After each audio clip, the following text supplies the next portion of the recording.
हम आपको एक कहानी सुनाते हैं प्रैक्टिकल की। तो यहाँ हर वर्ग के प्रोग्राम तो हम रखते ही हैं, आपको पता ही होगा।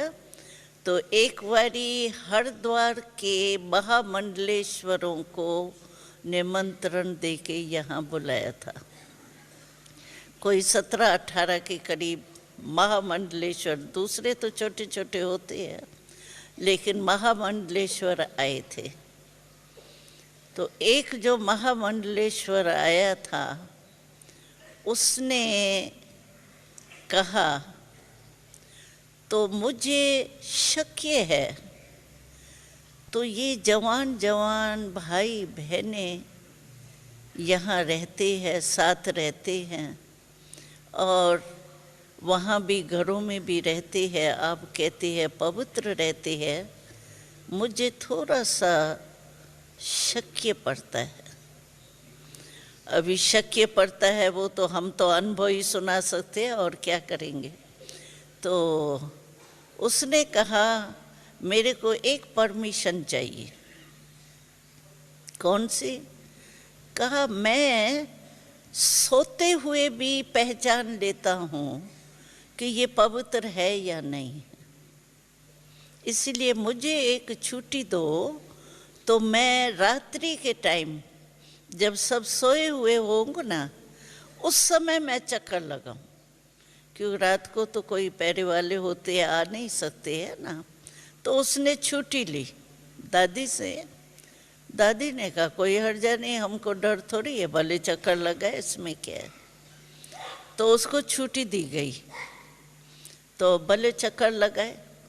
तो वो आया और सब सोए हुए थे, उन को तो पता ही नहीं है कि कोई आना है या देखने के लिए। वो तो अपने नींद में बाबा के साथ सोए हुए थे, लेकिन उसने चक्कर लगाया, चक्कर लगा के चला गया। फिर सवेरे जाने वाले थे सभी, छुट्टी लेनी थी, तो दादी से मिलने आए। जब दादी से मिलने आया ना वो, तो दादी के पाँव में पड़ गया और कहा दादी जी मुझे माफ़ करो, मुझे माफ़ करो, मुझे माफ़ करो।